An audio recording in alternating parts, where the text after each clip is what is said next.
I've never seen the first Fright Night. Pardon? I know, it's one of the giant glaring holes in my film knowledge. The fuck?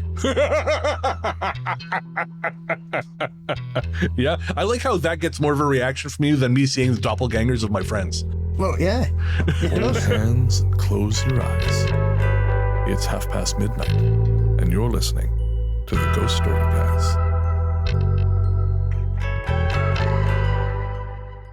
Welcome to the Ghost Story Guys. I'm Brennan Storr. I'm Paul Bestel. And this is the show where we talk about spooks, specters, and all the other things watching us from the shadows beyond the campfire. Some conversations only make sense after the sun has set, and this is most definitely one. Thanks for tuning in. This is episode number 242. And as always, we're coming to you from that tiny mountain cabin you dream about, but can never quite reach. Paul Bestel, my friend, you are back from the brink of heat stroke. How you doing? I'm all right. Now I know I need to drink more when I'm out in hot locations. I don't really need much encouragement, but it's good to have an excuse now for medical reasons. And This is medicinal pint. Absolutely. And obviously, Saturday night, we had a great evening out watching Arsenal lose to PSG in the Champions League final, which was great fun for 5% of the people in the pub I was in, which was fab. And then we managed to bump into the manager of Sheffield United and harassed him for a selfie. Oh, that's very cool. And he punched me in the ribs and said, "Hey, you little grass." Because I told him a story about how I'd told my mates that I'd grassed him up, that I knew he was going to become the Sheffield manager before it became official, because I saw him in town having a meeting. And so I texted all my friends. So he just went, "You little grass," laughed and punched me in the ribs, and it really hurt. Big man. He's a solid unit, is Chris Wilder. So thanks, Chris. So I have a story for you, and we actually both had very special Saturdays, as it turns out. Before I get to my story, though, let everyone know this is I'm calling it Haunting in the Backrooms. This is Haunted Malls. We're going to be talking about haunting in liminal spaces. We might be doing an office building one next if I can find enough stories. And this is inspired, of course, by the new Backrooms film that just came out. I caught it on a Thursday preview last week. It is very good.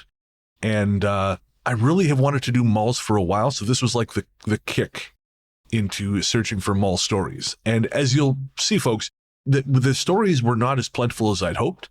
However, we found some really good stuff and some really weird stuff. One is not even spooky at all. It is just an urban explorer story about a mall in the U.S. With frankly, a terrifying security guard, and you will all find out why soon enough. It is not, however, as terrifying as what happened to me on Saturday. So, to be clear at the start, I don't actually think this is sinister. I think this is just one of those things. This is the most inexplicable thing that has happened to me since I saw shadow people for the first time. I live in a big apartment block. Two of my friends live on the third floor. So Saturday night around 7 o'clock, I decided to go for a little walk. I went out the back door, I tossed my garbage out, and I went around to the side street and then walked around to the front of the building. Now, again, my building's quite long. It's about a block in length, and it fronts onto a fairly major road. So a lot of traffic there.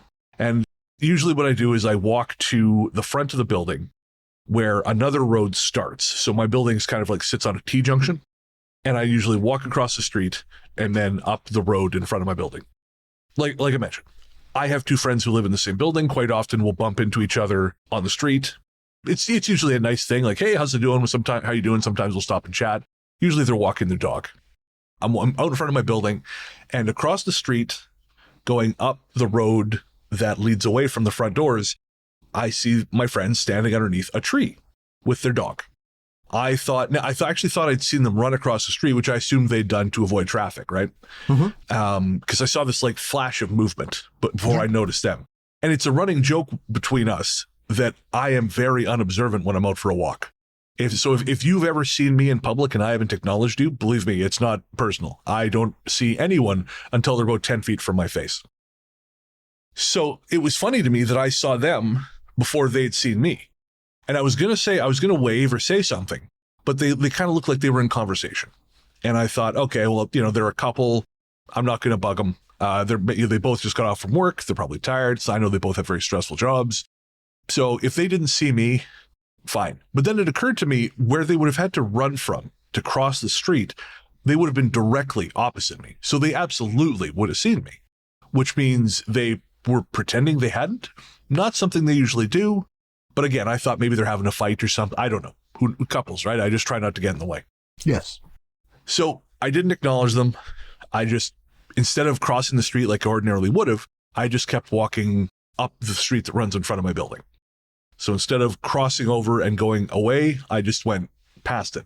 Mm-hmm. Now, this leads me across the driveway into the construction site next door, and then you have to cross the road in order to keep going because the construction site is blocked off. So anyways, that's it. Went out for a very, very long walk. About 8:30, my friend texted me. She's asking if I'd seen some movie. They're at home watching something. And she's like, hey, have you seen this movie? If not, I think you'd enjoy it. And then she said, oh, I saw you from my balcony. I waved, but you had your headphones on, so you must not have heard me. And my headphones are noise canceling, so I don't hear shit. So I said, yeah, it's funny. I saw you guys out walking your dog. I would say about half an hour later, she comes upstairs and she says, hey, what do you mean you saw us walking Marta? Marta, of course, being their dog. And I said, oh, well, when I was leaving the building, I saw you guys across the street underneath the tree.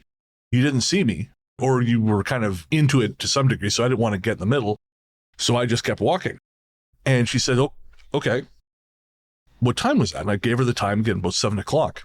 And she says to me, that's when I saw you from my balcony. And of course, what do you mean? She said, well, so you didn't go up the street in front of the building, you kept walking parallel to the building. I said, yeah. So you got to the driveway. I said, yeah. She said, that's when I saw you because their balcony overlooks the driveway. And she said, it really surprised me because you never walk that way anymore because of construction. I never see you there. But I said, that's not possible because I only went that way after seeing you guys underneath the tree. But they were inside. Both of them and the dog were inside. So she asked me, what were we wearing if it was us? I mean, I've known them for almost 16 years. Like I know these people very, very well. And I said, you were wearing, you have the like kind of comfy, loose denim shorts and like a blue shirt, I think. And he was wearing a white button up and kind of pale colored shorts. And she said, those shorts that you're talking about, the ones that she was wearing, she said, those are in the bottom of the hamper. She said, I haven't done laundry yet. I couldn't have been wearing those because they're dirty. And she said, the blue shirt, I don't wear anymore because it doesn't fit. And the white shirt you're talking about that he was wearing, he doesn't have that anymore either. That tore when we were living in Montreal. He had to get rid of it. So somehow I saw my friends across the street underneath a tree that she said their dog does like to go to because she likes to chew on the little shoots that grow from the bottom of it. Yeah. I saw them there at the same time as they were back home inside in their apartment, not having made it out for their walk yet. And when they did walk that night, they didn't go anywhere near that side of the street. They actually took a completely different route. Weird. And it was them. Unmistakably them. So go figure. It'd be interesting if they find themselves remembering that they may have been having a tete-a-tete there 6 months ago or something, or last year. That's the thing, though. If even that wouldn't work because we've all been here. They've been in London a little longer than me. But even so, the clothing that he was wearing, he did not own when they moved to London. That was left behind in Montreal. So it was like I saw what I considered to be their regular clothes. Because when I think of him, I always think of that shirt he wears. What's even crazier is that after a little while, I realized things didn't add up. And this is when it really started to bother me a little bit. Because again, I don't think it's sinister. I don't think there's something trying to mess with me. But I realized I thought I saw them running across the road. But then when I saw them, they were walking normally and they were mid-conversation. So it wasn't like they were breathing heavily. It wasn't like they had been exerting themselves. And their dog, she seemed very chill. And she's a very nervous dog. So if she'd been running, she'd still be a little bit amped up. But I remember seeing something billowing. And again, I assumed it was his shirt. I saw this like white, I had this memory of this triangular white shape going that direction, like something billowed. And so I thought, oh, it must be his shirt. But I realized, thinking about it, that shirt, it's not that big on him. And when I saw him, it was fitting him snugly. Not like too tight, but it was kind of fitting his body. It wasn't a billowy shirt. The other thing is, when I crossed the street to go continue walking down the road in front of my building, I considered going back to the street I had originally intended walking up where I'd seen them, because I thought, I'm being crazy. I'm sure by now, if anything, they're probably gone. I'll just walk up there. It's not going to be weird. And then I saw the dog's back legs sticking out from behind the hedge. And I thought, oh shit, they're still there. Okay, I'll just keep going. This is good. We'll all have a laugh about this later. But when I really thought about it, she's not big enough for that to work. Yeah. That's all I can explain. It's just she's not big enough for her legs to stick out that far. And I remember at the time feeling slightly uneasy about it, but I couldn't figure out why. I just thought, oh yeah, that's Marta's legs. Oh, I better keep going then. But I kept looking at the hedge.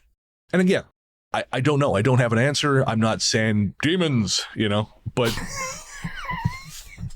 I saw what I saw, and it couldn't have been my friends, but it was them.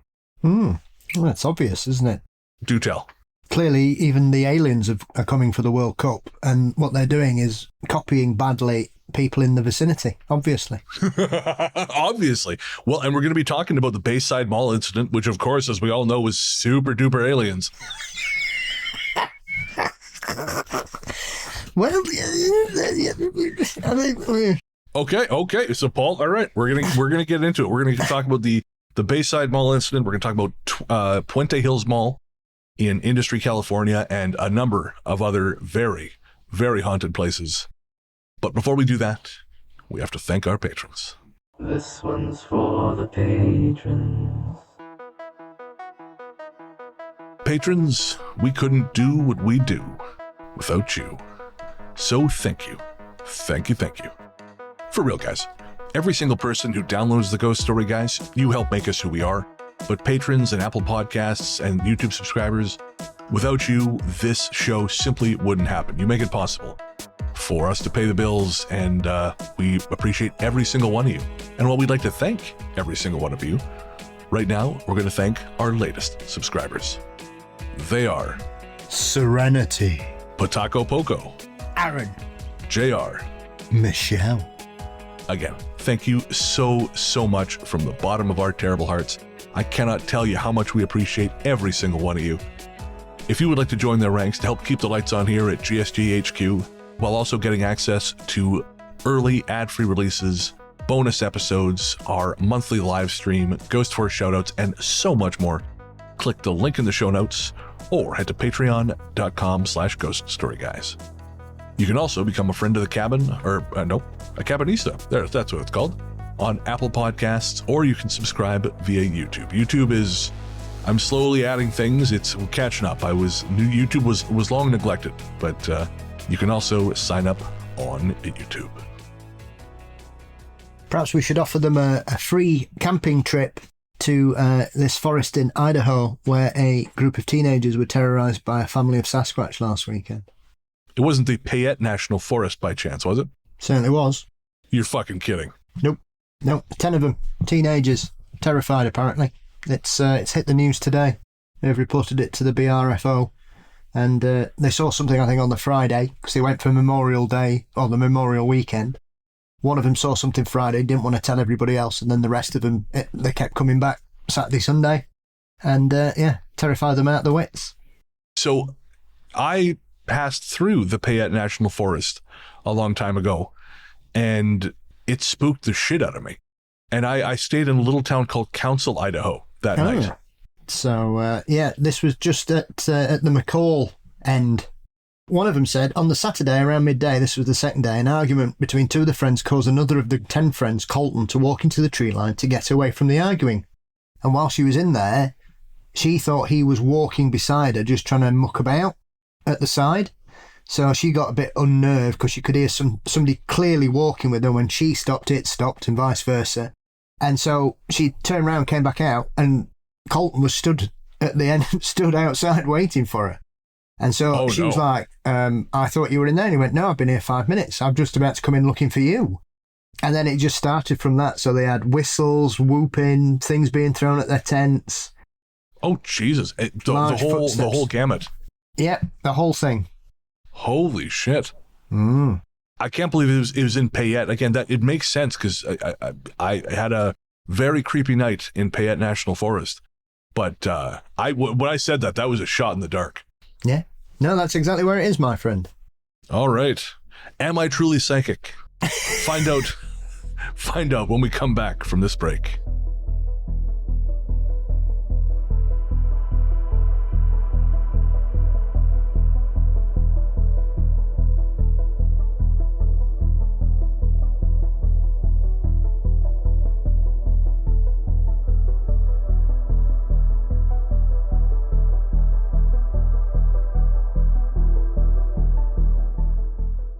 We're going to start off with the shadow. Years ago, I worked at a mall. I was assigned the evening shift, so there was never that much action. I would usually come into work and just read a book or call some of my old friends to see how they were doing. The fun of this job all changed eventually. One evening, my manager decided to come in and keep me company. My manager and I developed a close friendship. I was leaning against the counter talking to her, and out of the corner of my eye, I saw a black shadow man dash right by me heading to the back of the store. The back of the store is locked, so nobody could get entrance or exit that way. I asked my manager if she saw it, and she didn't. I searched the whole store to find nobody or anything weird. I just thought that my mind was playing tricks on me. Another night, I was working by myself when I heard a long bang. The store I worked in was one of those mystery room games where people would solve clues to break out. One of the themes of the room was special ops, so the loud bang was from a military helmet prop. I realized that some things may fall, but this object was secured tightly on a shelf, plus military helmets are not exactly light. Another night, when I was working alone, I was reading a book by my favorite author, Stephen King. I believe the book was It. Very faintly, I heard my name called. Again, I looked all throughout the store, and nobody was in there. I just thought that I was a crazy person. I gotta tell you, this is not a good environment, Paul, to be reading a scary book. You should be reading Garfield or nothing. No, it's not conducive to a relaxing evening. No. I was also listening to Gorgoroth and taking a bunch of mescaline, just so I could feel really, really like secure and centered in my chakras. Jesus Christ. About an hour later, I felt a hand on my shoulder, and the hand exerted some force. This freaked me the flip out. I closed the store about an hour early and went home. All the activity got quiet for a few months, and I started working the morning shift. My manager asked me to come in early so I could reset some of the rooms from the previous night. About 30 minutes into my shift, I got a phone call from a strange but normal, I don't know what that means, strange but normal. I assume a regular number, but one they didn't recognize. I picked up the phone and all I heard was static for a while. Very faintly, I could hear a man talking. Then all of a sudden, I heard what sounded like a robot, like in movies, say my name and hang up. I legit thought I was crazy. On my last day of work before leaving for university, I was saying goodbye to my coworker. She just casually mentions how I get to leave this spooky place. I felt relieved because she shared similar stories to mine. About a year after I quit, someone on a forum page asked if anybody had experiences at this particular mall. Well, I told them the same stories I told you all. What kind of business do you work in where you don't all immediately tell each other if something fucking strange happens? I suppose it depends where you are and the type of place you live. There'll be certain communities where I would imagine talking about the paranormal very quickly could fall into demonic possession. Fair, but if I was working the night shift and something fell off a shelf that could not possibly fall off a shelf, I would grab my manager's lapels firmly betwixt my fists and say, "What the fuck happened? What the fuck? Explain this right now. Explain this right now.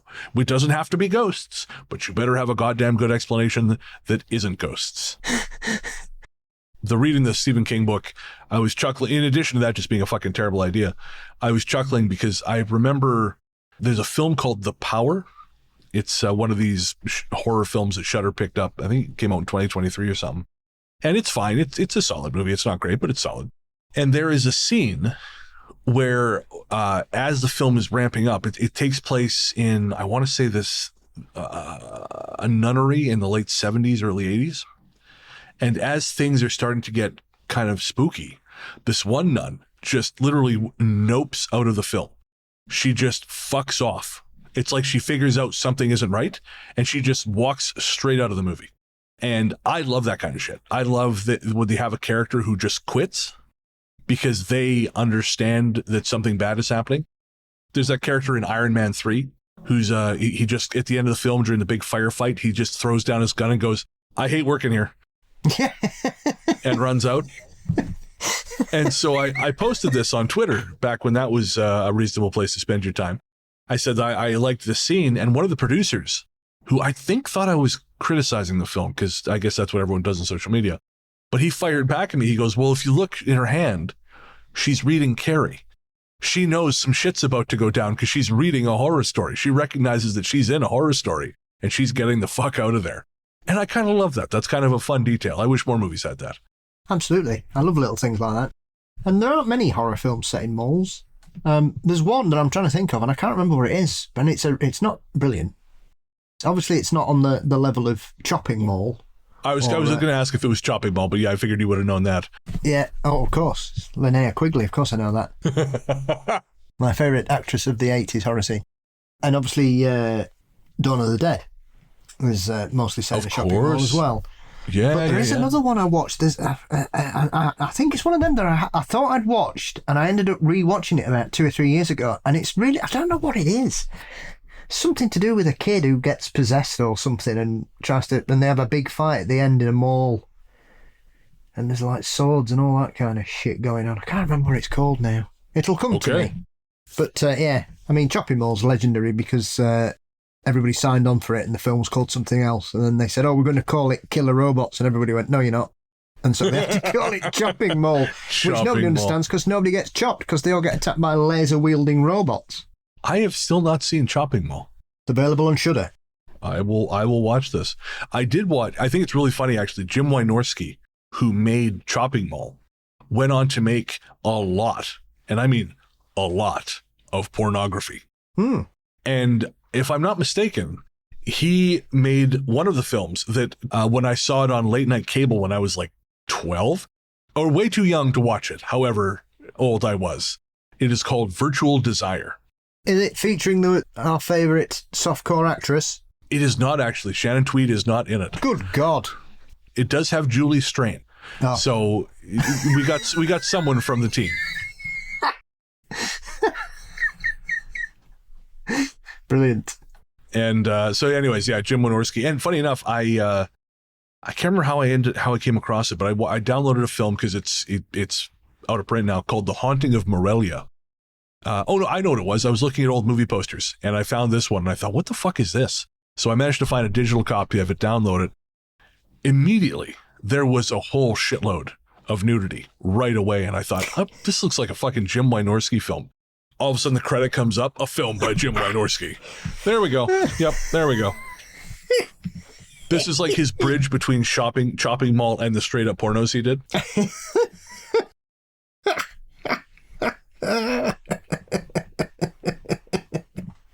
Well, it could have been worse. I always forget his name. The chap that plays Evil Ed in Fright Night. The first one. I've never seen the first Fright Night. Pardon? I know, it's one of the giant glaring holes in my film knowledge. The fuck? Yeah, I like how that gets more of a reaction from you than me seeing the doppelgangers of my friends. Well, yeah, it does. The fuck is wrong with you? That's a long list. But among them, yeah, I don't know. I just somehow have not seen Fright Night. I think our video store only had Fright Night Part 2 when I was kind of watching those movies at that point, like when I was a kid, younger. So I saw Part 2 at some point, but I never got around to seeing the first one. There's no roller skating vampires in the first one, I'm afraid to say. Oh, what's even the point?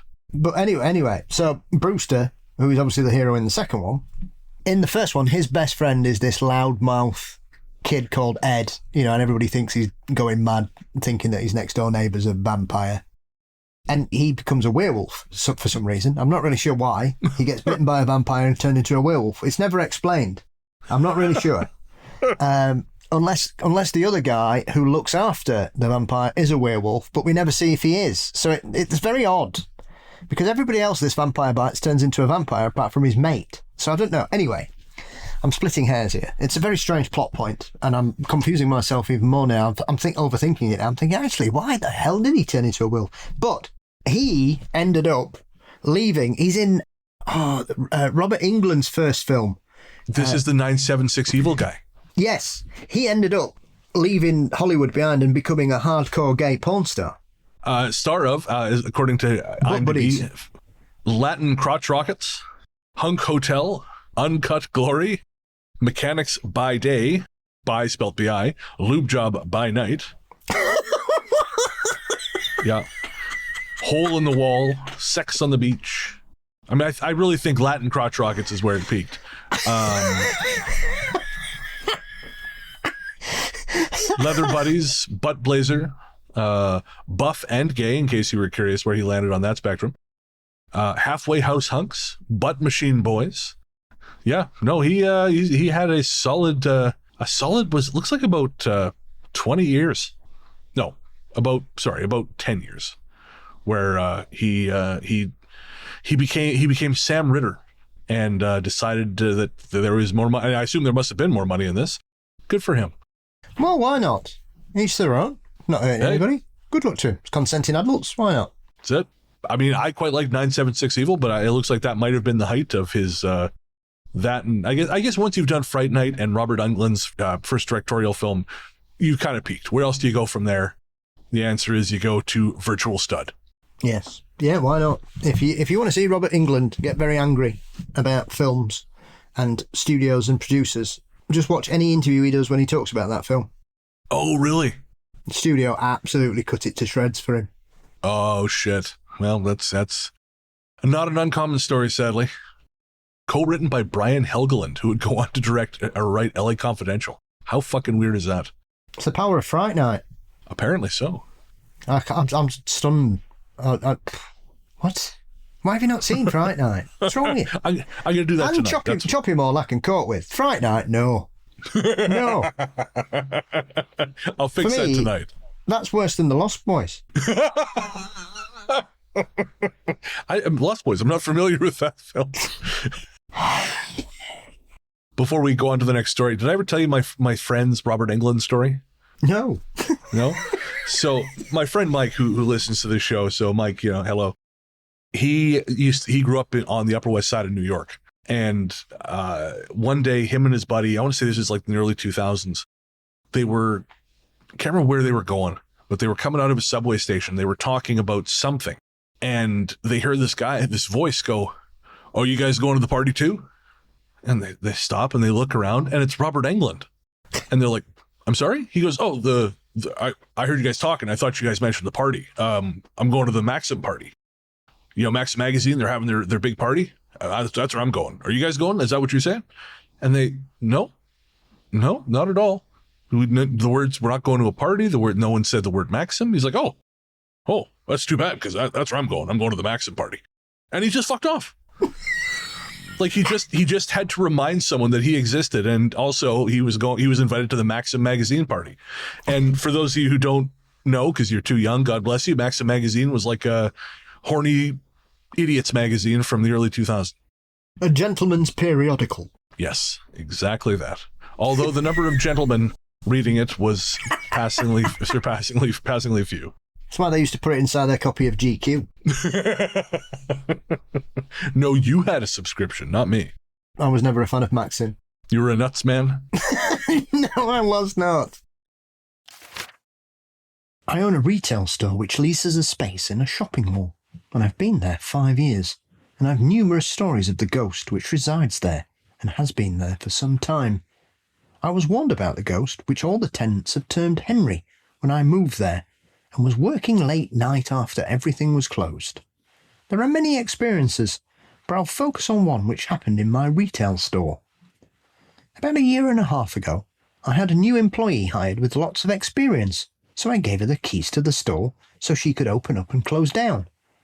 One night, she was responsible for closing, and so she did.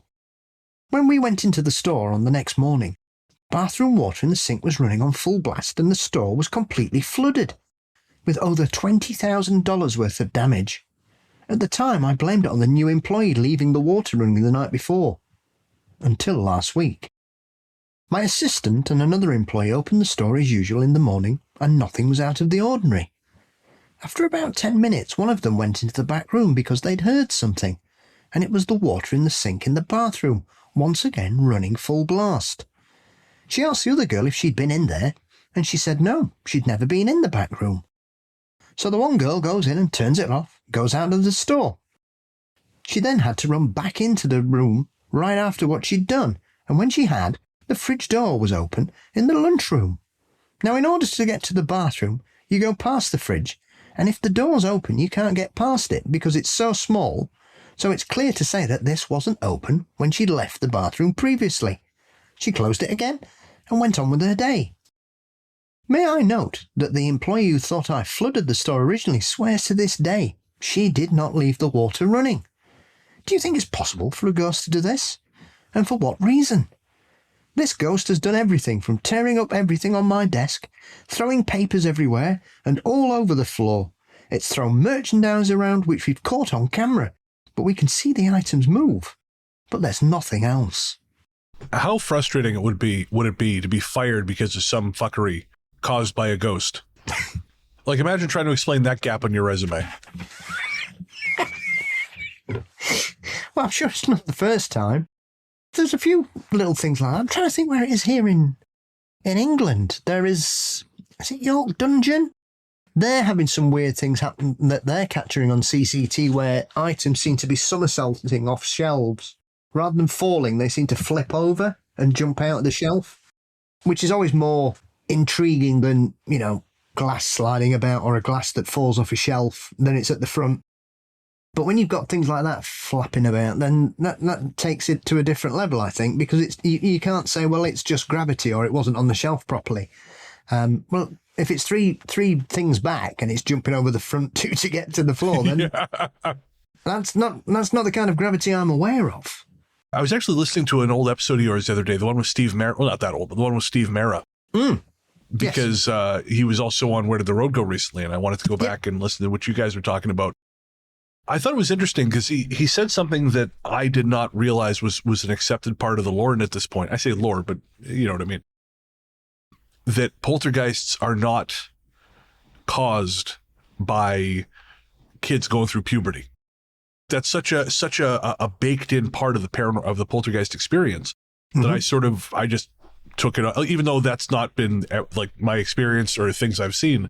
I just sort of thought, well, there's something I'm missing. This is just accepted wisdom. But hearing you guys talk, that's not the case at all.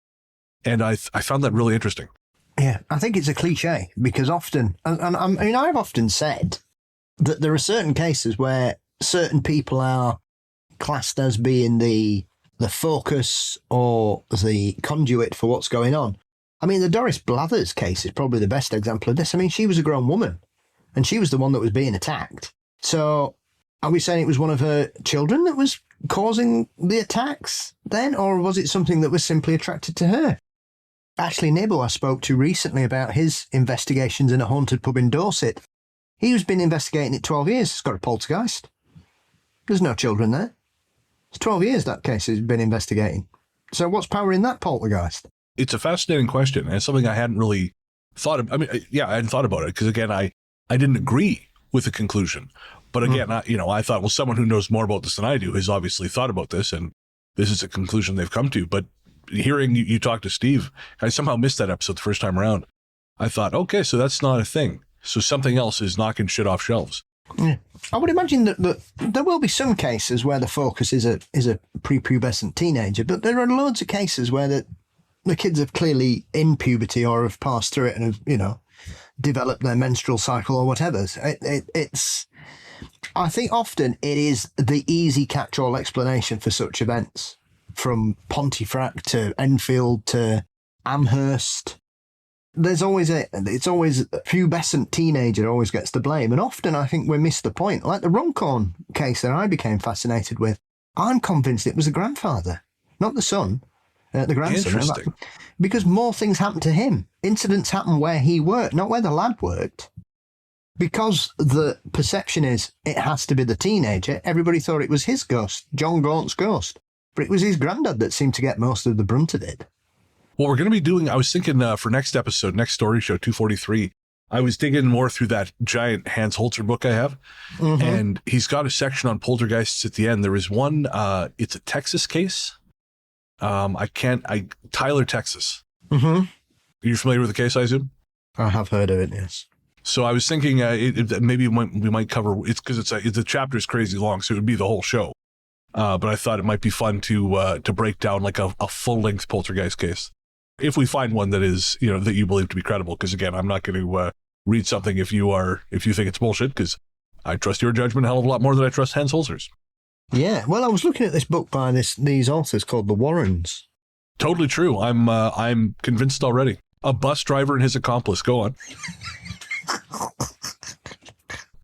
Before we go to the next story, one thing I wanted to throw in is the problem I had in researching haunted malls, because so many malls are obviously malls as a concept just seem to be kind of fading out in a lot of ways.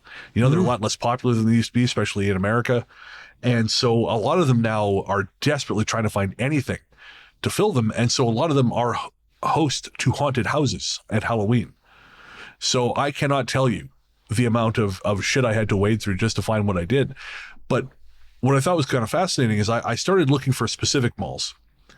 Is this X mall? Can I find stories here? No. Okay.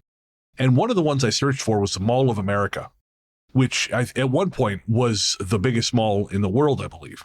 It is no longer. I don't even think it's the biggest one in the States anymore. But I've been there, and it's as far as malls go, it's quite a nice place. Something that never occurred to me, the amount of deaths, murders in some cases that I found. We'll talk a little bit later about a very particular mall where a serial killer was operating. But this is just like terrible accidents, which, I don't think they should be blasting it all over the media necessarily, but they just kind of sweep them all under the rug, and you're left with this very kind of jolly looking place. It's all very shiny, all very bright.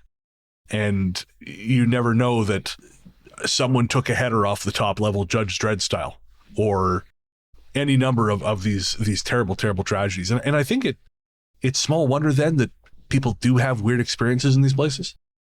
Well, I think it's one of those things as well is, I think when you've got somewhere that's so busy constantly, whether you talk about residual energy or emotions or stone tape theory or whatever, I think purely when you have such a large amount of bodies moving through a very tight space, really, when you think about what it is, in essence, I'm not surprised that certain places go. It's quite funny because obviously a couple of years ago we went to Hull to see Whitley Strieber speak. And obviously we ended up walking through Hull and having a look round. And that was kind of it was almost like you were walking through the decay of malls, because we went in the big new one that they'd got and everything was full and bright and lovely. And then the next one was kind of half full and it was a bit, and then the final one, and I just said to John, I said, this place is really odd. And so when you mentioned we were doing this the other day, I thought, I'll just have a check. They're all supposed to be haunted. Oh, which I didn't realise at the time. And the last one we went to was the one that opened first, obviously, which I think was in the 80s. And that one suffered from the fire alarm going off constantly throughout the night, even when it was unplugged. The security guards would notice the doors would keep opening and closing even when they were supposed to lock.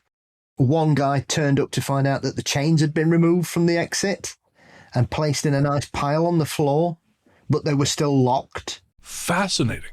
Which mall in Hull was this? The main one that's got the most attached to it is the Prospect. But it wasn't that one. It's one by it might have been called the Quayside or something. Okay. And it's near the Sea Life Centre. And it was one of them where it had got like about 5 things open. It was quite sad, really. And so that was the one that has the main thing. But like the Prospect, which is another one, is supposed to be incredibly haunted. The one we went in twice because they had like a restaurant area with a really nice Chinese in there. We went there both nights for food. There was a massive Tesco's across from it. That's haunted. No kidding. Staff say that stuff gets thrown off the shelves during night shifts. Things get piled up in the middle of aisles for no reason. Trolleys just seem to move around. So I'm not surprised. I've got another spooky one in my back pocket for later for you from Wiltshire. Okay, I'm excited. We're going to take a quick break for some ads.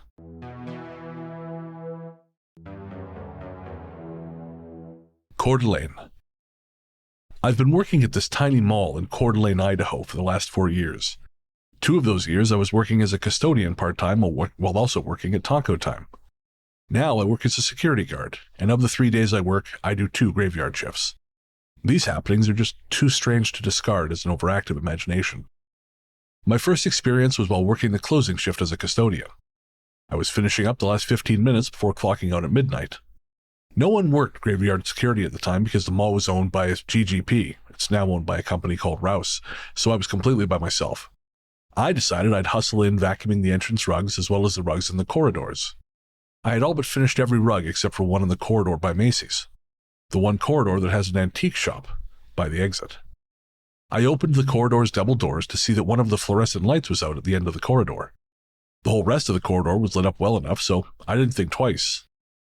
I walked all the way down towards the end and became aware that the end of the corridor was pitch black. I couldn't even make out the wall, even though there was plenty enough light from the other fluorescent lights behind me. Suddenly, as I approached the rug in the darkness, I felt an overwhelming feeling that I wasn't wanted here. It was so overwhelming, and the feeling came on so quickly that I instantly fled from the dark void. I didn't even look back as I shut the entrance doors. After that incident, I decided firmly that the mall had an entity haunting it. I've had enough unexplained events beforehand to know that an overwhelming feeling flooding into my conscious mind was more than a wild imagination. Second thing that happened was nothing big. I was working closing shift at taco time and was just sitting back there as usual waiting for time to pass because we never had many customers towards the end of a weekday night. I don't know who the fuck eats at taco time to begin with, never mind near closing time. I was listening to music and sitting next to the fridge when out of the blue, the fridge door opened. From my experience, that fridge door never had a problem staying shut, and its seals were in perfect condition. I just sat there looking at it and said out loud, "Could you shut that when you're finished?" I even said thank you. I shut the fridge and moved on to closing to shaking my head all the time. What a prankster. Third event happened last week on my graveyard shift. Down the same corridor my first experience happened. All my graveyard shifts had seemed to go by without any incident. I accepted that there was an entity in the building, maybe more than one. I felt like I was being watched every shift, but nothing ever seemed to happen until last week. I was on my second run around the building, about 3 a.m. I made it to the Macy corridor, and the second I opened the double doors, that feeling overwhelmed me. I could hear a soft humming, almost like a distant vehicle idling. I stopped and listened for a moment, trying to figure out why I was hearing such a strange noise at that time of night. I moved down the hallway towards the exit/entrance doors to hit my button, and that was when the feeling washed over me harder. I was not wanted here. The humming had dissipated, and all was silent. I was just about to hit the button when a loud clang sounded from nowhere. I screamed angrily, furious that something was actually messing with me so effectively. My whole body tingled in fear, yet my adrenaline kept me from running. I hit the button and stomped out of the corridor, feeling as if a giant maw was going to swallow me whole. I've had plenty of experience with unexplained events, but this recent one really got to me. I feel like something is slowly working into my mind and playing off my deepest fears. I have to go back tonight for another graveyard, and I really don't want to. Strange thing is, before this happened, I was giving my girlfriend advice on how to deal with that feeling of being watched in her house. I suggested she embrace the limitless power of her spirit and allow her aura to spread throughout the house. I reminded her that we are eternal. Selflessness and love deters evil spirits. Ironically, on the same night, an entity seemed to hear me and figured out how to break my defenses down. And now, I do want to make fun of this person for that, I'll be totally honest with you. Because this is like someone saying, self-defense is the easiest thing in the world. You just got to do a little bit of risk control, and then someone steps to them and they just shit their pants and fall down crying. Like, this is the spiritual equivalent of that. Like those clips of people in Asia claiming to be unpunchable, and as soon as they meet somebody who's not part of their temple, they get the shit kicked out of them. Yeah, exactly. Like Steven Seagal in teaching Vladimir Putin Aikido. You know, it's just Vladimir Putin standing there with his arm out while a bunch of young guys just roll around like someone's throwing them with a force. Yeah. Hilarious. Baby, you just got to fill your space with your eternal love. And oh, God. Don't hurt me. I will suck your, yeah. Oof. So getting back to malls, I was talking about this on the Discord, which you can get access to at patreon.com/ghoststoryguys. Well, yeah, unless you're Paul Bestel, in which case it exists on the side of an illimitable gulf which may never be crossed. See how many stickers? Look, this is what I've been busy with. Look at my swaps. Look how many sticker swaps I've got. That's how busy I've been. I ain't got time for Discord. I've been wondering why I've got 13 swaps for Uzbekistan. That's what's been troubling me, mate. Anyway, carry on. Well, if you're not troubled by sticker-related conundrums, you can join the Discord at patreon.com/ghoststoryguys. But we were talking about the mall dreams that so many people seem to be having. And this has become such a thing that it's kind of spawned its own subreddit, which is both good and bad. Because as soon as something achieves that level of saturation, it becomes impossible to tease out the real stories from the bullshit. Because it just becomes the Backrooms were never a real thing. That was always, internet-inspired creepypasta. And I enjoyed it. Like I said, the movie was very good. I love liminal space, but that was never real. But then it became this thing where a lot of people tried to make it seem as though it were. And I think the same has happened with people who have these mall dreams where, again, the real stories. I've spoken with one of our listeners. She and I have seen the same place in a mall, but she is seeing it at sometime in the future where it is sort of disused and kind of a little bit run down. And I'm seeing it when it's newer. And then I spoke, because it's a tiered seating area with very specific a very specific layout.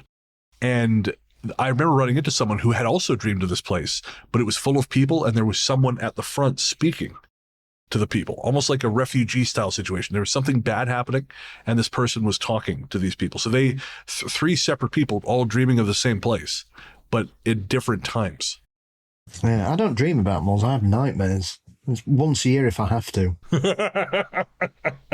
I have yet to set foot in Meadowhall this year, and I would like to keep that run going as long as possible. Yeah, I'm not much of a mall guy myself. I mean, if there's a particularly gaudy mall like Mall of America that's got lots of shit in it, I will kind of go just to see the spectacle of it. I'm a spectacle guy. So like West Edmonton Mall, when I passed through there about 10 years ago, I thought, well, I got to go see what West Ed looks like now. I got to go see a mall that's big enough to have a full pirate ship inside it. Yes. I mean, I'd much rather be doing like I did on Sunday. We went to the local pagan and alternative festival, so I bought a scrying mirror and a new Ouija board. Oh, 100%. That sounds way cooler. That's how I roll. I mean, you could go scry in the bathroom of the mall, but that might be I'm not doing more that again. troubling. As officer, we're scrying. We're scrying. I did that at Crystal Peaks, and it's never been the same up there since, mate. One for the local listeners there. There we go, yeah. That's why it smells of Greggs and sweaty socks now. The deep lore. You got to know the deep lore. So, before we move on to the next story, let's do Bayside. Let's talk about the Bayside incident. So, for those who don't know, on January 1st, 2024, roughly half of the entire Miami police force descended on the Bayside Mall. Alien invasion, yeah. Yeah, the alien invasion. And somehow that became the story. The story was the police response was so disproportionate that it had to be suspicious. Of course, the official story, what happened was supposedly a couple kids skipped out on a restaurant meal. They tried to dine and dash. It turned into a brawl. And then some other kids started setting off firecrackers because they're little shits. And this got people thinking there was a shooter. And so people panicked. But somehow the story became, owing to, for a certain degree, to just some wildly exaggerated claims on things like TikTok. What? That I know, hard to believe. The attention economy is working out well for us, Paul. What a great idea. Yeah. But these folks started saying that were, in fact, interdimensional aliens who had somehow zooped into existence at the Bayside Mall. Yeah. And were on the rampage. And what was happening was, in fact, police responding to this incident and then covering it up, supposedly confiscating everyone's phones, mass deleting videos. And I got to be honest with you, this script was supposed to be longer, but I got sucked into such a Bayside Mall rabbit hole this afternoon that even though I just think it was a completely prosaic event, I was still sucked down this rabbit hole and could not stop reading things and watching things. And I see how people get radicalized into this shit, how people kind of lose track of reality. Because even myself, I was like, no, I don't think that's what happened. But I started thinking, well, but maybe. And of course, I had to smack myself on the head and go have a nap. But I'm curious. To think. Exactly. So is your take that Bayside, what happened was just exactly as described? It was a giant brawl and caused by some kids dying and dashing and then setting off fireworks? Or do you think there was something else there? I think they were giving free donuts away. That's the only explanation I've got for why so many police officers turned up. It's a strange thing because, I mean, firstly, the idea of a shopping mall being open on New Year's Day in Britain is like akin to having a poo on the Christmas dinner table. It's one of the few days of the year that everything shuts, other than pubs. Right. Thank God. And so even our uber consumer hellholes here don't open New Year's Day. Right. So it's a very odd thing to see that people, it's January the 1st. It clearly shows that Americans need to drink more on New Year's Eve, I think, because the last thing you want to be doing on New Year's Day is shopping if you had a hangover. I guarantee you, even if there was no one there, they would expect you to fucking go to work. Well, good for them, because I'm not coming in. I think it's the best example of an entirely social media generated scenario. I don't think anything happened other than what you've said. And I think that for me is the most interesting part of what happened, because I don't believe 10-foot shadowy figured aliens were wandering around this mall scaring people. I mean, the fact that people came out afterwards, I mean, there's no footage, there's no picture. I mean, despite there being wall-to-wall cameras, we've got footage of the fights, we've got footage of the fireworks being set off, we've got footage of people running about and screaming, but we've got no 10-foot aliens wandering about trying to get into, a Foot Locker or something. It is probably, I think, one of those remarkable modern pieces of an urban myth, a folktale that was constructed in front of our very eyes, that from kernels of miscommunication and bullshit, it just went viral in a matter of hours. And then all of a sudden, within 24 hours, aliens are invading Miami. And some people would say, well, Florida's a strange place. If aliens are going to go anywhere and not be spotted, it's probably Florida, really. Because what isn't living there at the minute in regards to strange creatures that shouldn't be there? Because I think the other weird aspect of this is I've seen it get merged with that weird incident in Texas, which I think was in Vegas, where those kids phoned up and said that there was a spaceship had landed and aliens were running about. Yeah, that was Vegas. I've seen people try and merge those two events together, which I find really odd, because they're not connected. They didn't happen at the same time, and they're nowhere near each other. But obviously the Texas incident is all about how these tall aliens were like peeping over a fence, and you've even got police officers saying they saw something weird. And there's some strange footage. I'm not saying it's conclusive, but there's some odd things that you can't quite make out moving around. But it's just, it's absolute nonsense from top to bottom. But I think if you look at it in isolation, it's a perfect example of creepypasta come to life in a matter of minutes. It's just a story that just ran completely out of control. Yeah, when I was watching some of those clips today, there was one that, again, if any of it were true, it would be a fantastic story. This guy he sort of put together the narrative on a whiteboard based on all these different sources. And again, if that had been true, awesome. What a cool story. We're living in Men in Black. However, one of his sources, heavy on the air quotes, is Sam Tripoli. Now, are you familiar with Sam Tripoli? Is he that really obnoxious social media influencer that's currently in prison in Korea? No. Sam's a comedian. Oh, well, it's not him then. No, not him. When you like, I was waiting, like, really obnoxious. Like, yeah, no, that's true. I was waiting for the rest of it. Imprisoned, not impossible. Korea, don't think so. Okay. No, Sam Tripoli is a comedian out of Los Angeles. I'm familiar with him because I used to listen to his podcast when I was first getting into the Comedy Store. He had a podcast called The International Bad Boys, which is terrible. And well, I don't know, it was terrible. But I used to listen to that. Actually, in a little bit of weird coincidence, his co-host on that show, Stephen Randolph, who is also a comedian and one of the doormen at the Comedy Store, he was on the door that night that there was a shooting out front of the Comedy Store. That night, I almost went and then got the weird feeling like I shouldn't go. He was there and witnessed the shooting. We talked about it one night when I was there drinking. But anyways, so Tripoli he's a comic. And I mean, you can argue how good a comic he is. I haven't heard his stuff in years, but I don't really think this makes him an authority on the authenticity of YouTube videos or TikToks. Like, unless being a comedian has really, the remit has changed considerably since I last looked it up. He's a comedian. So why are we trusting him to verify anything that doesn't involve a joke? And as soon as I saw that, I thought, okay, so this is all, that was like the cold water on my face. Like, all right, I'm going to go have my nap. This is stupid.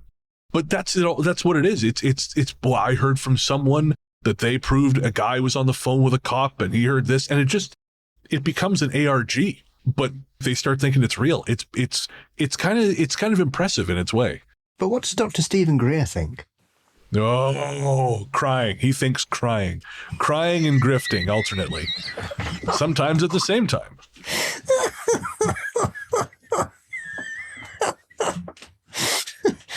Unless I've heard from him, I'm not interested. Well, either him or Corey Good better weigh in, because it's only been a couple of years, and I need to know what the Blue Avians had to do with all this.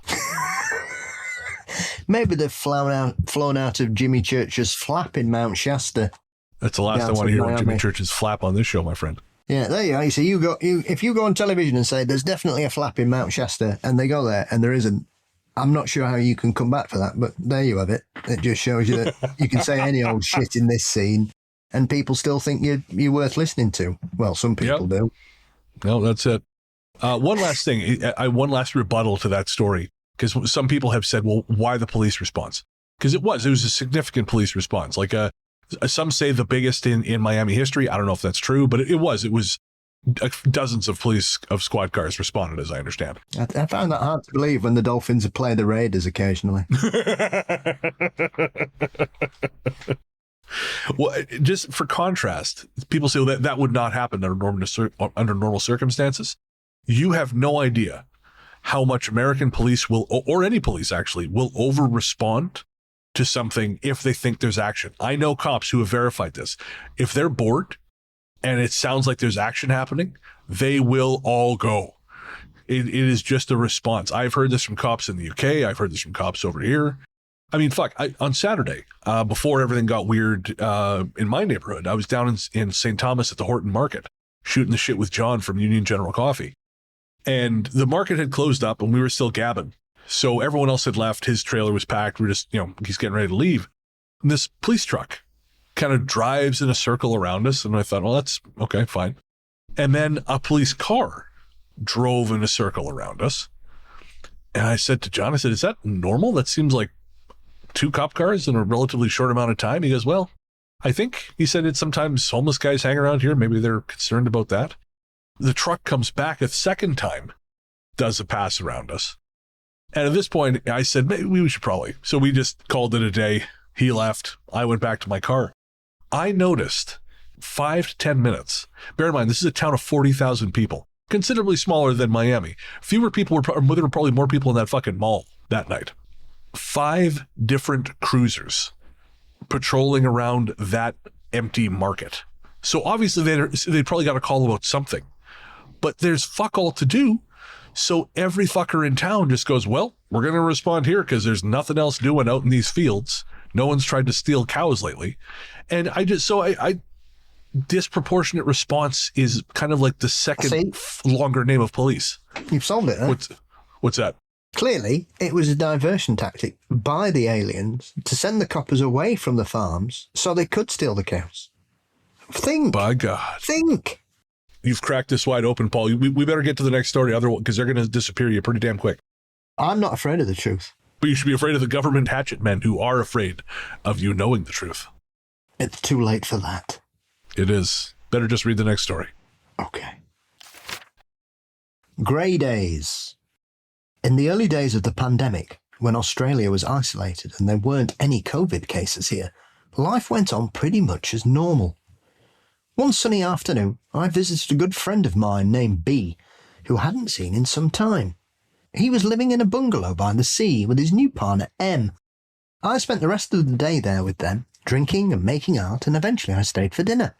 M was a great cook and friendly enough, maybe a little withdrawn. She didn't talk too much and seemed to have a quiet sadness about her. Later in the night, she told me about her father, who had raised his 2 daughters alone and had recently passed from cancer. I saw a photo of him on the bureau, tanned and slightly plump with a gold watch, half smiling at the camera. She told me he was a great father and a huge inspiration to her, and was a monumental figure in her life. Losing him had been a great struggle for her. Late that night, I went home with a head full of alcohol. The day had left me with a good impression of M. I was really happy for my friend. He'd finally settled down and found a good partner, and they had a beautiful life out there by the sea. As the pandemic worsened and the news from around the world got darker every day, I stayed in touch with my friend over the phone, and we planned on meeting up again. But days turned into weeks, and then months, and then we kind of drifted apart again. One afternoon, I was walking through a shopping mall on the way to the store to line up for some groceries. The area was pretty much deserted. Most of the shops were closed, and a grim silence hung over everything. I saw Em walking towards me, and she looked really pale and upset, with a wide look in her eyes. It looked like the pandemic had been hard on her, or maybe something really bad had happened. I smiled and waved at her, but she just looked right through me and walked past without saying a word. I went home a little puzzled by the experience. I kind of rationalised that she was probably a little upset that I'd never come back to visit them, or maybe there was something that had happened between my friend and Em that made her not want to talk to me. Oh my God. The phone rang, and it was my friend B.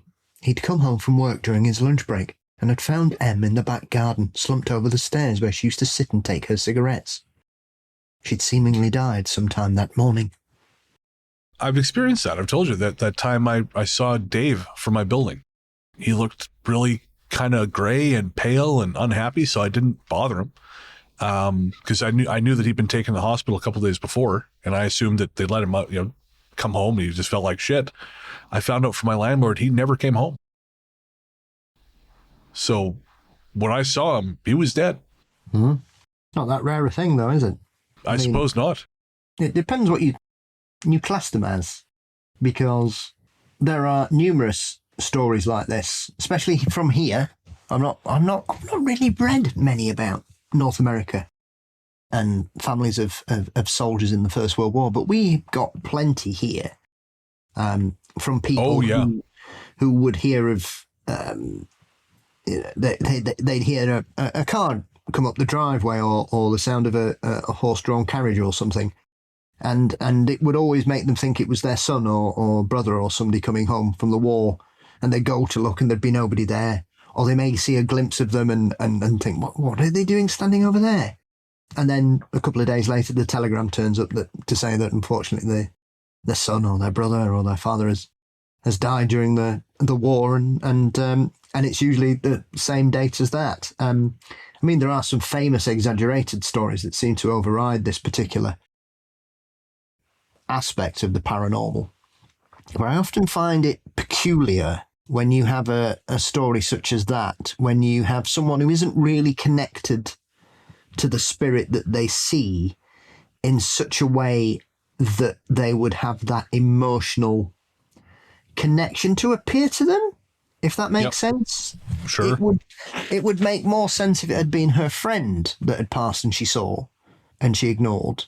But the fact it was her friend's partner, I suppose, would be odd. But then again, that's the human mind trying to create a pattern or a reason for it, I think. And often there isn't a reason or a pattern or an equation that enables us to work out why these things happen and why does it affect certain people. I know I've mentioned before in regards to the incidents in my family when my aunt died in the 80s, and two different members of the family saw her, and both had very different interactions with them. One was quite terrifying, and the other was quite heartwarming. And so it falls back into that kind of aspect that we've had so many times from people who say, well, why haven't I seen them? Why do they not come to visit me? And it's that, it just doesn't make sense. But maybe it's one of those things that she knew that person knew who she was, and she was lost. She was lonely. Maybe she wasn't from the area. She got the energy signal and went to her because she was the only person that she probably recognized. I don't know.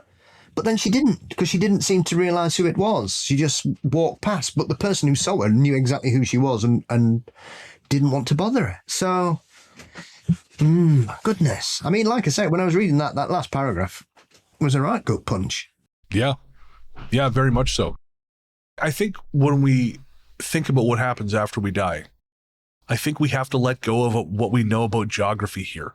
You know, maybe it's more subjective than that.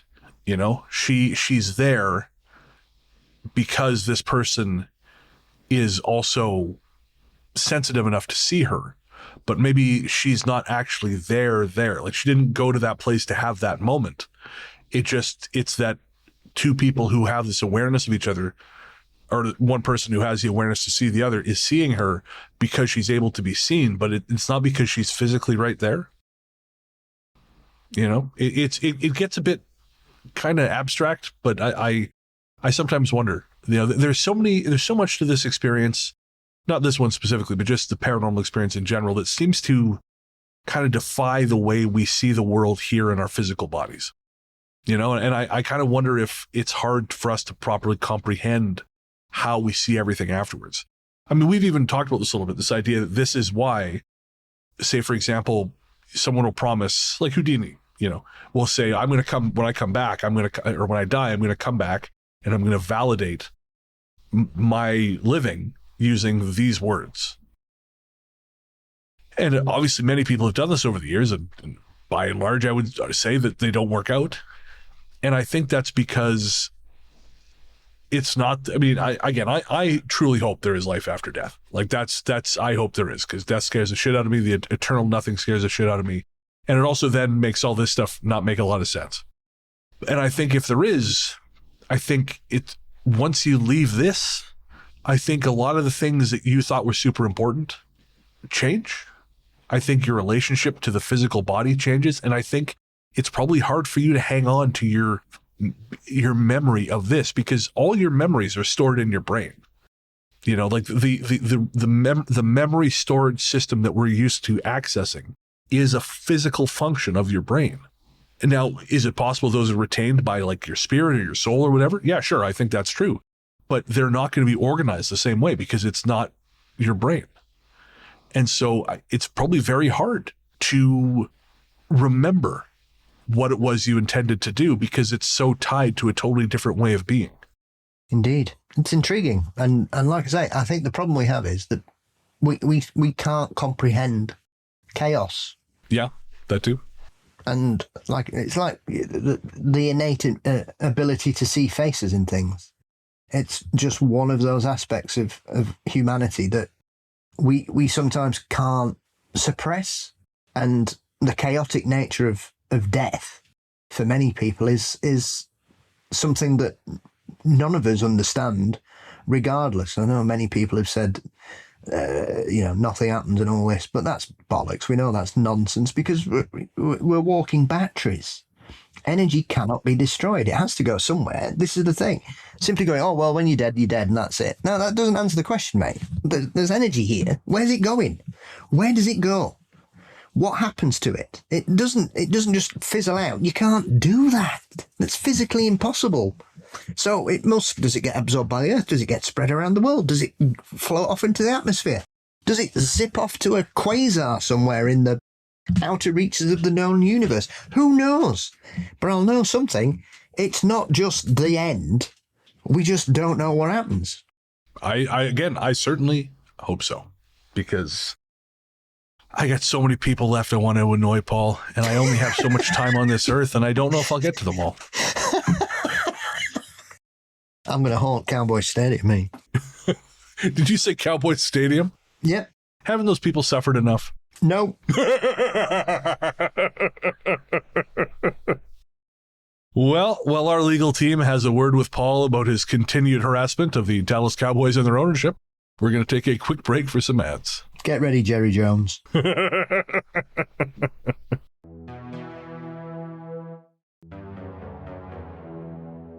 We don't have a single unified story for this one, but we're going to be talking about a mall which is famous for a lot of reasons. It is, I believe, gone now, and that was the Puente Hills Mall in City of Industry, California. Now, Paul, do you know why Puente Hills is famous? Aside from the serial killer we're going to talk about in a minute. Other than the serial killer, no. Most folks who grew up in the 80s and 90s will have seen it, but you will know it as the Twin Pines or Lone Pine Mall from the Back to the Future films. Ah. It's the mall where Marty meets Doc to test out the time machine. All right. It's very well known for that. In fact, the day that they first go forward to the future is, I want to say October 15th, 2015. On that day, whichever way, it was October something of 2015. So on that day at the Puente Hills Mall, they had a DeLorean there. And they had a whole setup of Back to the Future memorabilia. And I know this because Nick and I went there. We were happened to be in LA at the time.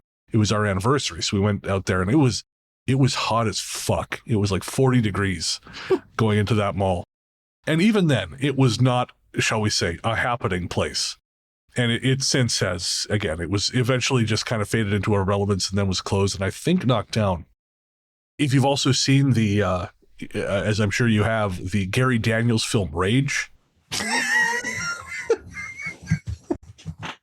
I guess I am. Yeah, well, if you ever happen to see Gary Daniels Rage, the final fight scene takes place in Puente Hills Mall. And I'm not taking film recommendations off a man who's not seen Fright Night. When the subject is Gary Daniels Rage, that's probably for the best. Is Eric Roberts in it? Sadly, no, it's not that good. Nick and I were watching it, and I went, because the final fight scene takes place there, and I went, oh, that mall looks familiar. And she went, no, does it? I said, yeah, no, look, and should we pause it? She goes, oh, wait. And it was Puente Hills. And actually, okay, I'm ADHDing the shit out of this, but before we talk about Puente Hills or talk about the rest of it, I have to tell you about another one of those moments I had, which did not exactly endear me to my beautiful bride.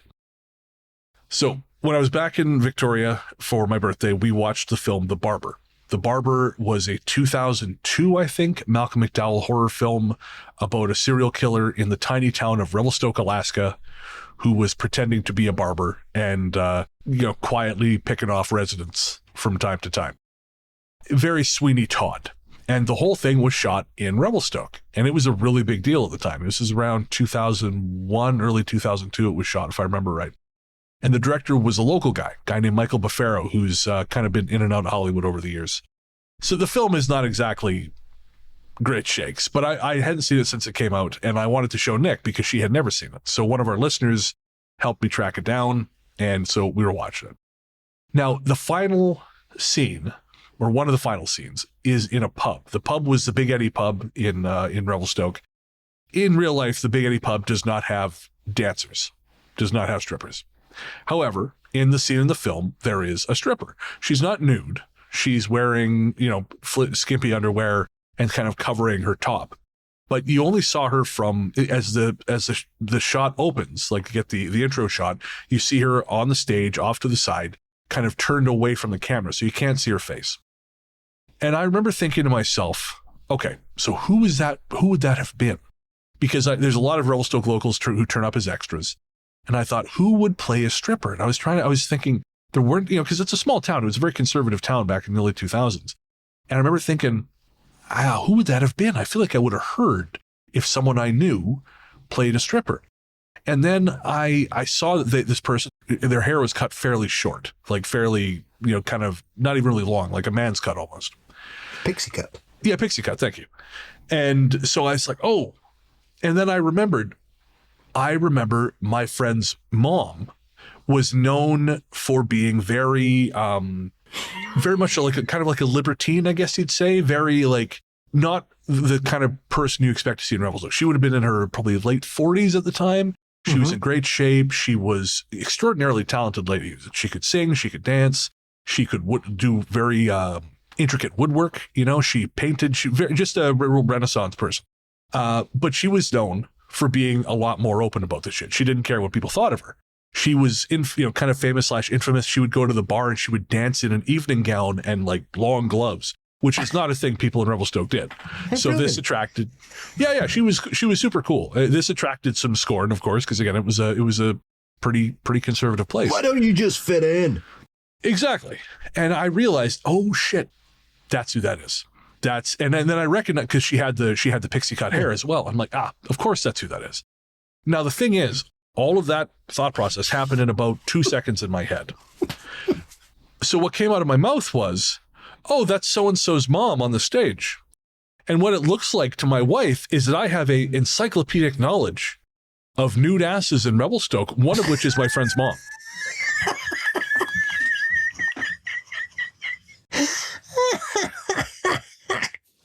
How do you know that? And I tried to explain, but again, to her, this all happened too quickly. This seems suspicious. Why do you know what your friend's mom's ass looks like? And so this has been a thorn in my side. Her accusing me of being an astrologist. All right, back to Puente Hills. That's what we're doing here. Thank God. Yes. So Puente Hills was, like I said, it was a mall. It kind of fell into disrepair, but they had, like a lot of malls, it had a movie theater. It was called the AMC Puente Hills 20. And this would have been sort of the 90s and 2000s. That movie theater was said to be haunted. And supposedly apparitions of children had been seen running around the theater. And the cinema was built on the site of the former Broadway department store, which also was said to be haunted, because witnesses who worked there had reported music coming from locked storerooms, clothes swinging on racks, which is interesting because you and I, we had a story that we were going to tell, we just cut because there wasn't much going on. But in that story, clothes were also swinging on racks really violently in an empty store. They described it as like an animal had run by, knocking these racks, kind of these clothes out of the way. Or a so child. this also had, or a child. Yeah, exactly. Yeah. So this had also been seen in this Broadway department store. And also, as we saw in that other story, unseen entities would call employees' names. So I went digging around because, again, I'd been there. I'm always a little more interested in places I've been to. And it turns out a number of people had the same experiences or similar experiences at Puente Hills. So, so I pulled some of them out. So I thought we would maybe take turns reading these. So the first one was Roxanne. She says, about 5 years ago, so this would have been 2013-ish, I was watching a movie with my family at the AMC. We were in the middle of the movie when my mother turned to me and said she wanted to leave and that she was scared. I told her not to be silly, the movie wasn't even that scary. After the movie, she told me that she felt an eerie presence sitting next to her. I took my niece and nephew to go watch Rio 2. We went to the theatre, screen 18, and sat in the middle of the top row. Since we were the only ones there, I went down to take a picture of their kids in their seats. Minutes later, a male viewer walked in and took his seat. In the middle of the film, I noticed 2 children seated next to the aisle 2 rows down from us, and I didn't think much of it. Once the movie had finished, I took the kids to go eat, and we decided to look at the pictures that I'd taken of them. To our surprise, we noticed the figure of a small child in front of my niece and nephew, seated 2 rows down from them. Later, I realised that I never saw the 2 children ever leave that theatre once the movie was over. So next is from Allison. Allison says, I used to work at that Broadway. We constantly heard our names called. I once saw 2 legs wearing black pants straightening a tall rack of pajamas. I mistook the legs for those of a coworker, but it wasn't them. Shadows walking past office doors in the back area where customers weren't allowed, and so on. The 3rd floor freight elevator and adjoining stockroom were so bad I refused to enter them after the first time. I've never been to the AMC, but I can vouch for the Broadway department store that used to be there. And Valerie also chimed in. She said, I worked there too from 1986 to 1995. Never heard anything, but one of my friends did, who worked in she worked in the children's department, She heard the hangers. She saw the shadows. I worked on the 3rd floor in domestics in China. Whatever it was, wasn't up there. Dan also chimes in and says, I used to work at the Broadway back in the 80s, around 80 to 84. I was up on the 3rd floor in a closed-down gift wrap counter behind the TV department. It was being used for storage. While in there, I heard talking and movement. When I checked, I saw nothing. When I left, I asked the salesperson if he'd been in there because of what I'd observed. He said no, but it wasn't surprising because the store was haunted and people have heard and seen all kinds of things. Another great example of sometimes people will be in a place and just not pick up on the shit that's going on there. Oh, they're just so used to it. They just go, yeah, then again. Yeah. Elaine also mentions, I used to work in the Hot Topic store back in 2003 to 2004. We had an overnight store reset, and just after 3 a.m, those of us there heard kids laughing and what sounded like doors slamming, almost like they were playing and chasing each other. We also heard the doorbell to the back door of the store ring. This was the door for deliveries that goes practically the whole mall. I was working in the back, damaging stuff out. What? Damaging stuff out? What does that mean? Oh, it basically just means that stuff that had been returned as damaged, they're like doing all the paperwork for it. Right, got you. I was working in the back, damaging stuff out when I heard it ring. When I opened the door, literally like 5 seconds later, nobody was there and there was no one in the halls. There was no one in the mall except us 4 in the store and maybe 3 or 4 security guards. Now that doorbell could have been a security guard fucking with us, but he would have to have been Flash Gordon to have disappeared down that long-ass hall before I opened the door. The next morning, I came in at about noon, and my lead told me that when she opened the store at 9 a.m, there were a bunch of balloons from the jewellery place in the mall tied together, floating in the middle where the registers were, and all the bins of band and novelty pins had been knocked off their holders and were all over the floor. These bins were like octagonal fish bowls with flat sides and were held in a wire cradle on the outside of the registers. They wouldn't have been able to fall on their own unless we had maybe a major earthquake. When we'd left at 4 a.m, the store was perfect. A few months later, around Christmas time, I came to work early to open, and there was caution tape and a bunch of security guards around this one bathroom area on the lower level of the mall under where PacSun was. I found out that someone from the beauty school was in the mall, had shot themselves in the girls' bathroom the night before, and the bullet had gone through the ceiling into the PacSun stockroom. Over the years since, I've come to find out quite a lot of bad stuff happened at and around this mall. Brian is the last person I found. Brian says, I remember seeing plastic chairs flip over in the early 90s at the Broadway Mall entrance, and people went running. They have different chairs there now. I used to talk to my family members about it for years. Then I Googled this place, found out it was haunted, and now I know why I saw that. Well, I went back to the Puente Hills Mall, this time to see The Last Jedi in 3D on December 28, 2017 at the AMC 20 in Theater 6. And while standing in the refreshment... Another movie I liked. Is it the same film again?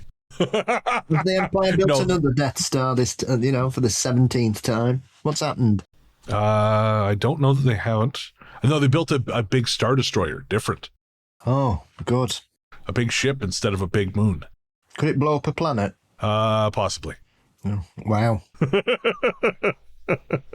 Anyways, while standing in the refreshments line up front, to my right, an employee was using the vacuum, and then the vacuum suddenly turned off. I looked as fast as I could, and there was nobody standing there. There was nobody to trip on the cord, and there was plenty of slack, but it had been pulled out of the wall. Puente Hills Mall, there was a lot of shit going on there. And it does seem like, again, we don't necessarily always believe that history equates to ghosts, because there's haunting in brand new buildings and places where there's never been structures at all. However, a lot of bad shit has happened at the Puente Hills Mall, as that one poster says, including, I found a post by this Brian in another forum entirely. He saw someone die there. He saw someone fall, supposedly it was a repairman. He was working on the skylight. And, yeah, I won't describe the aftermath the way Brian did. It was very vivid. But, yeah, he saw that. And then, of course, there was the Puente Hills murderers. we're not going to get too much into it. We try not to do too much in the way of true crime stuff on this show.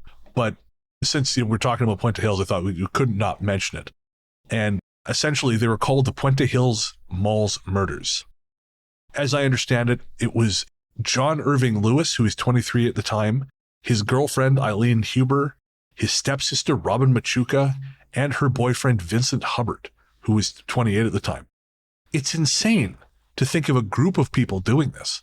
I mean, they were basically just extreme muggings where they were just robbing people for their bank cards, which is how they got caught, ironically, and just beating them up to get their PIN numbers. And then they were murdering them, dumping the bodies in the area, and then they were driving off to draw as much money out. And it was that caught them because they were filmed on camera using one of the victims' bank cards. The young lad, he was classed as the main culprit in all the murders. He was sentenced to death. I'm not sure if he's been executed. The other three were sentenced to life without parole. The article I found was in the Los Angeles Daily News from 2017.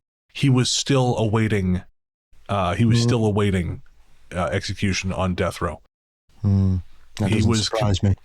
And he was the only one convicted in all 5 killings. Ramirez was the same, he got arrested in 85? He died of cancer in 2017? 32 years. Of course, on death row. It's one of those cases as well, I think. It gets overlooked because, and I don't mean this flippantly, it's just a straight up murder. You know what I mean? It's just somebody getting shot. That's it. Yeah. At the end of the day, it's very rare that you have a group of individuals. It's very rare you have pairs, never mind 4 people doing it. It's very rare you get more than a lone perpetrator targeting individuals in such a manner. And it's surprising that it doesn't get mentioned. There's a few cases like that here. There's a couple of shooting cases here that very rarely get talked about from the 70s. One in Birmingham and where was the other one? One down south, I think, that barely get mentioned in, even in this modern era of true crime entertainment.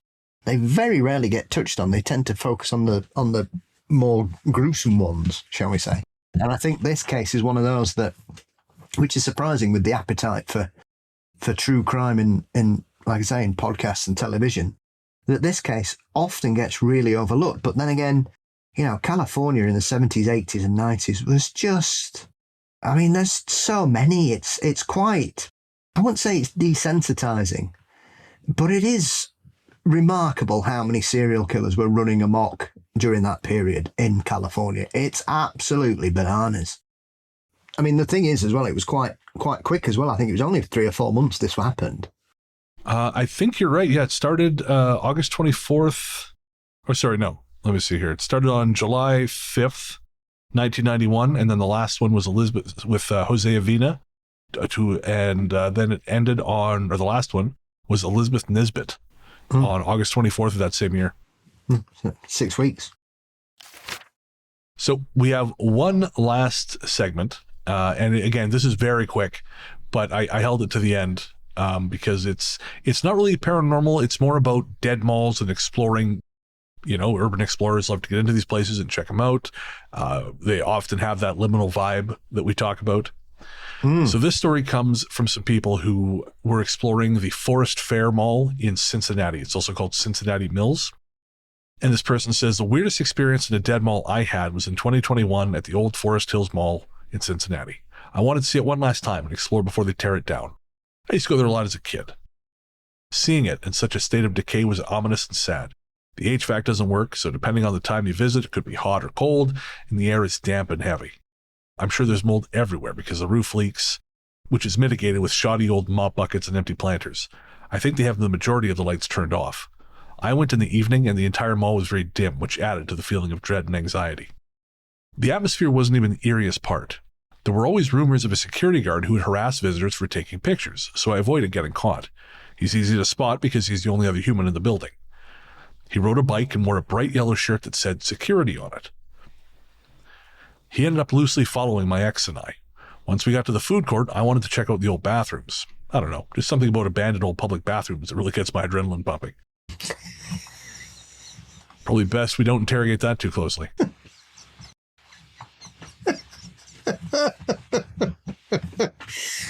Man's got to have hobbies. That's it. My ex waited in the food court, looking around and taking pictures. I took a quick look in the bathroom, spooky as hell with only one light in the entire bathroom working. The water was shut off because nothing came out of the faucet when I tried it. As I was walking out, I noticed a security guard talking to my ex at the food court. Keep in mind, I heard rumors about how hostile he could be, so my instinct was to quickly walk their way. I wasn't threatened by him. I know how to defend myself, and I had my concealed carry with me in case anyone in the mall had nefarious intentions. Jesus Christ. The security guard walked away from her as soon as he saw me approaching. My ex said he wants us to leave for filming. I kind of protested this because I wasn't done exploring, but she said I love that. He's on private property. He's like, no, I want to keep violating the private property a little while longer. I have a gun. Huh? I kind of protested this because I wasn't done exploring, but she said she really wanted to leave because she got a bad feeling about him. She also noticed in the food court behind one of the counters of the old businesses that there was what looked like bloodstains all over the floor. Before we left, I walked over and sure enough, there was a dark brown dry... What a prick. He's got to go check. I don't know, your little lady brain might have imagined blood. But there was a dark brown dried liquid substance on the floor behind the counter, so we noped out. So it turned out her hunch was right. That very same day, he was arrested for pulling a knife on another woman shortly after we left. He also has prior animal cruelty charges for keeping a freezer full of dead cats. I actually went and verified this. It's true. So apparently they decided, you know what we need in this mall is a psychopath for security guard. Someone who will stab people for the heinous crime of wandering into a building no one gives a shit about. Yeah, what do you say to that, right? He sounds the perfect man for the job. Yeah. Jesus. It's like that terrifying Seth Rogen movie, Observe and Report. I find all Seth Rogen films terrifying. I don't know. I rewatched Pineapple Express the other day. It still holds together. Still holds up. I'm sticking to my statement. Fair. So before we go out, you had one haunted mall left that you were saving until the very end. I have one from here, from the marvelous Weird Wiltshire website, which is very good if you want to find strange things about an overlooked county.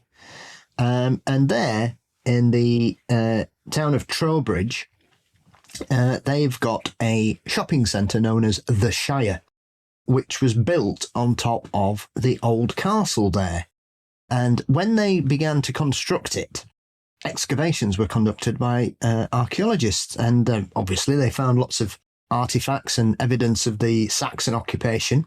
They found a church and a graveyard that they dated back to 850 AD, and the castle, and they found lots and lots of skeletons. And can you imagine what they did with the skeletons? Respected them and made sure they were taken care of and buried humanely and with dignity. No, they poured concrete over them and used them as part of the foundations, and so they're still in there. Fucking kidding me. No. They took some out, but not the vast majority of them, and they just buried them up. So, obviously, that kind of leans into the weirdness of the place. So, there's a few strange things. There's one of those characters who tries to insert themselves into a story and basically just seems to be talking shit out their arse, just giving generic... oh, I can sense a presence crap. But the article goes on to say the following. The shops in the centre have experienced poltergeist activity, with most notable account being at the shop that used to be Miller's, which is an outdoor gear retailer here in the UK. They're not as common as they used to be. They went under and they've kind of come back. So they're not that common, but they were one of them stores. You'd find one in every major town in Britain, really. So, you get your waterproof gears and your tents and all that kind of stuff. And so this one particular one in this shopping centre, apparently one day the staff turned up one morning to discover that someone had built a tent in the middle of a shop overnight, which the whole place was on CCTV. They didn't see it happen, but when the CCTV went back, the tent was there. So they didn't see anybody coming in. They didn't see it happen, but they then saw it just appeared. The stock room was constantly found in a mess, fully on disarray. Zips were undone constantly, even though they'd been left zipped up. Nothing was ever caught on the CCTV, but like I say, they suspected at first it would have been a prankster. But the main problem there was that there was no way for someone to get in or out of the building without being caught on camera at some point. there was Superdrug, which is another generic British store, which can be found in still going this day. So if you ever want cheaper hair products or a variety of pain relief, Superdrug is the store for anybody's needs. And the author of Weird Wiltshire found an eyewitness, which was a young lady who worked there. And she seemed a bit shocked when she was asked about the ghosts, as she said, actually, I have seen something, and it was only a couple of weeks ago. I was in the warehouse at the back of the store, and I saw a man walk through. I can't really describe him, but I saw him walk through, and I thought to myself, that's weird. There's no other men work here except our manager, and he was off that day. The man just disappeared. The girl went home and told her mum she thought she'd seen a ghost. And her mum said, well, I'm not surprised. The whole shopping centre's supposed to be haunted. Oh, okay. So yes, Trowbridge. There isn't one that's like Britain's spookiest shopping centre. We're getting that thing of dead malls here, which we never used to have. Because really? Obviously we didn't get into the malls till sort of the end of the 80s. So they're all fairly newish. I mean, Meadowhall is obviously one of the biggest, built in 91.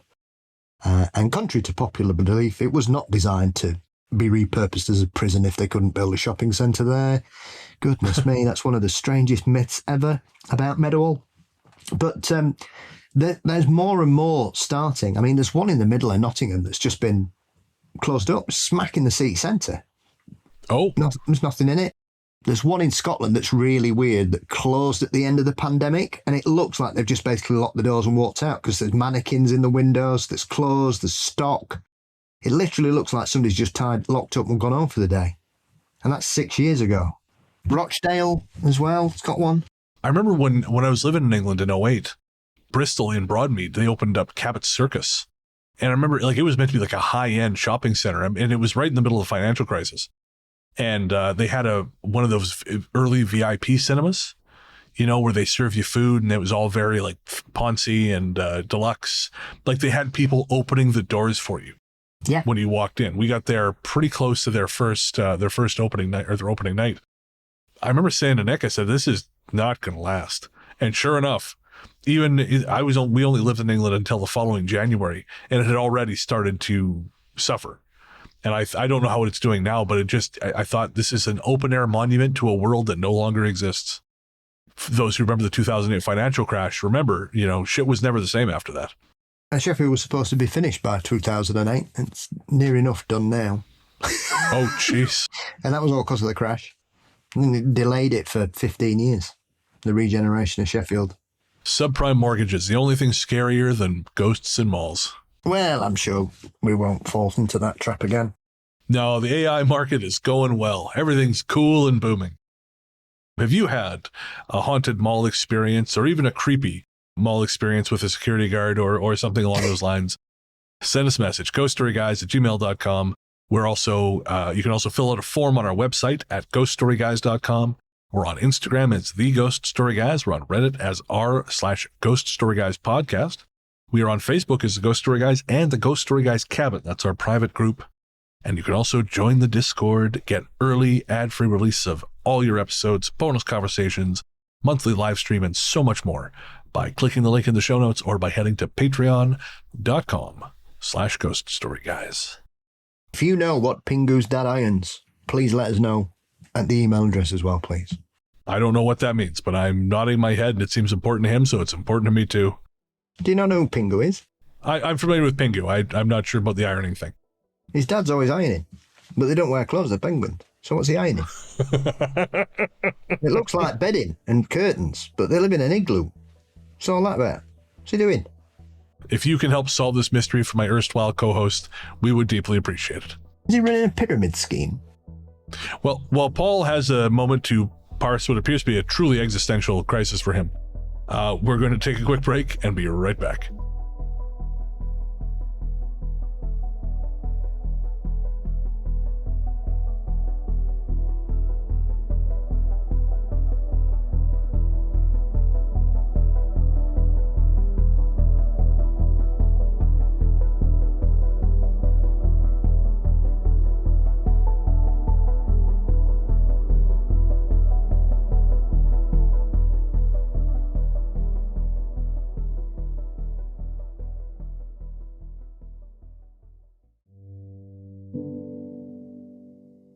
Hey there, listeners.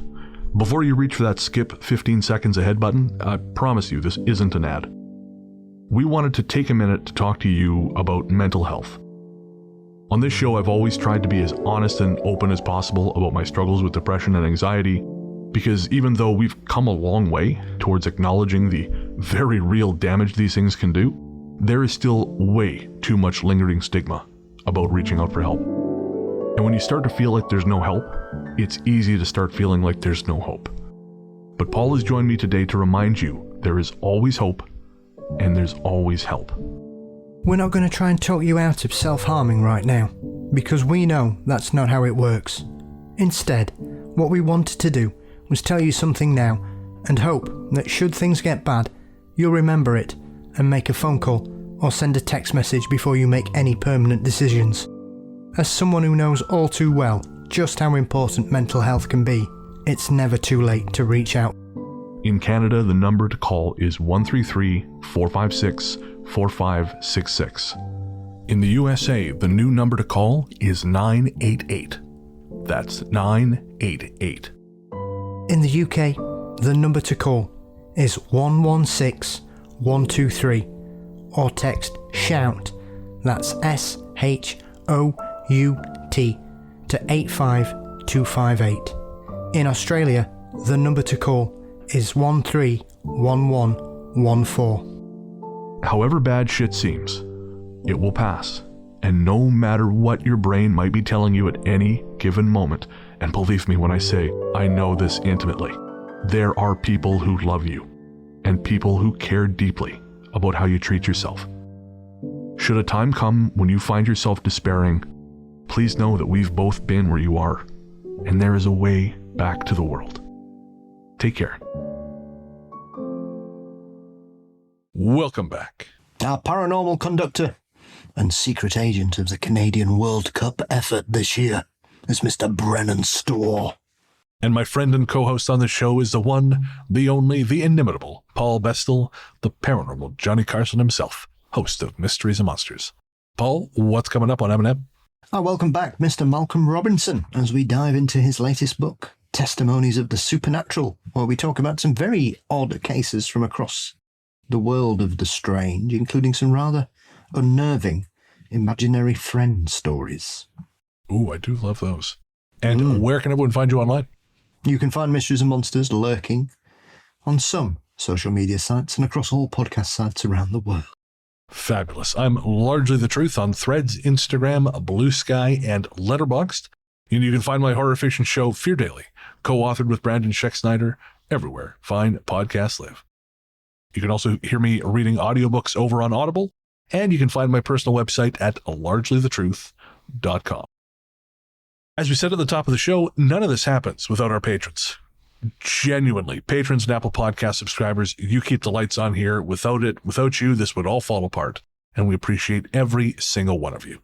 If you'd like to join their ranks, for even as little as $1 a month, you get access to early ad-free release and the patron Discord. If you go up from there, you get bonus shows. You get even earlier, patrons get ad-free releases. $1 patrons get ad-free releases. $5 and up, you get early ad-free releases. You also get access to bonus conversations between myself and Paul, 5-6 years worth of bonus material, including Sunken Library, lots of other great shows, Host Adventures, Book of the Dead, and you get access to our monthly live stream and Ghost Force shoutouts, all of which are available by clicking the link in the show notes, heading to patreon.com/ghoststoryguys, or becoming a cabinista on Apple Podcasts. Paul, my friend, do you have any guest spots coming up? Yes, I will be doing a live webinar for ASAP on June the 18th, which was booked before I realised the World Cup fixtures.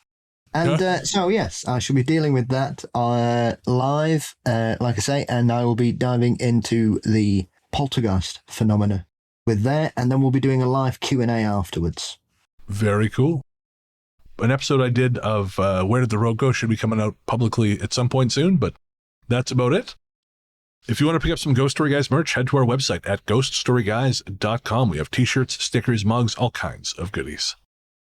You can also write to us there, as I mentioned before, via the form, and you can submit stories or contact us that way. Do you know what a ghost's least favourite room in a house is? The living room. Oh.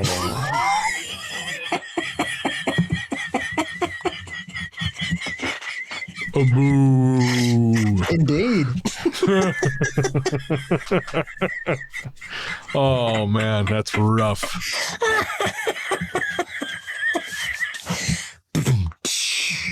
Yes. Yeah, you'll not be laughing when we do quiz tomorrow, mate, and I ring you at midnight hammered. I look forward to it. Yes, I'm 2 weeks off. Come, you got to let someone else win at least once. You know, you got to give them some false sense of security. Yes, absolutely. But yeah, they'll not be enjoying that break after tomorrow night. I'm going in all guns blazing tomorrow. To being robbed the other week. Show them who's boss. I will. Fantastic. Our theme song, Radio, Into the Darkness We Go, is composed and performed by Peter Kursoff of Pizzanta Music. You can find more from him by searching for Pizzanta Music wherever you get your tunes. And I think that's going to do it. We'll be back next week, but until then... Into the Backrooms we go.